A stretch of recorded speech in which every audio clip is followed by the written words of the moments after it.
géant qui dort. Sainte-Hélène. La plus grande éruption de l'histoire des États-Unis.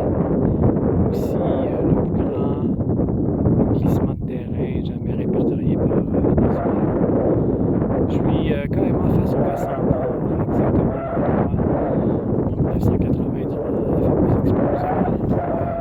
Une partie du cratère s'est mise à glisser, provoquant la fameuse explosion. On peut voir ici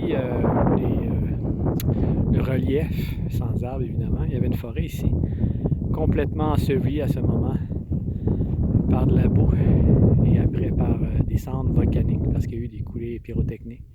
Ici, c'est le fameux lac Spirit Lake, qui, durant l'explosion,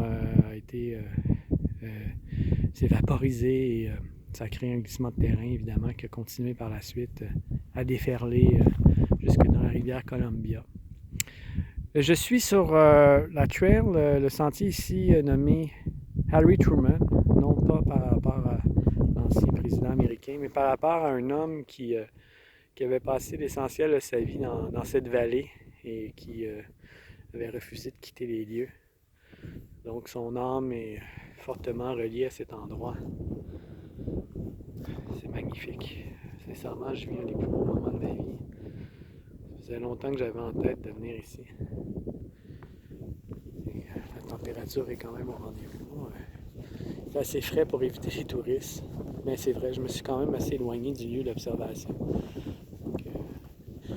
Je décide de m'arrêter ici pour cette fois-ci. Je vais vous avouer que je suis assez obsédé à l'idée de me rapprocher du cratère. Mais bon, là, il est presque 16 heures. Il n'y aura bientôt plus assez de lumière et j'ai oublié, oui, d'amener ma flashlight. Donc, ce sera pour une prochaine fois. De toute façon, ça prend un permis beaucoup plus élaboré pour aller se balader dans le cratère, aux alentours du moins. Wow.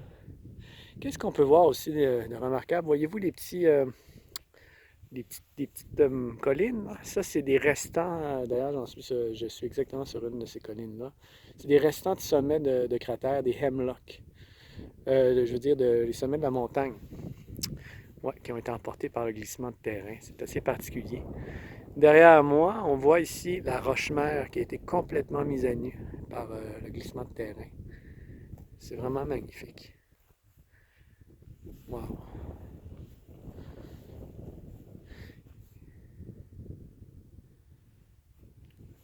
C'est vraiment une métaphore de l'humanité. Alors, je pense que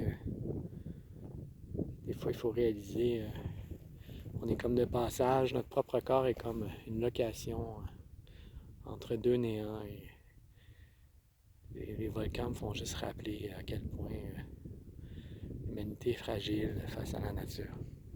Oh, il y a même un oiseau ici.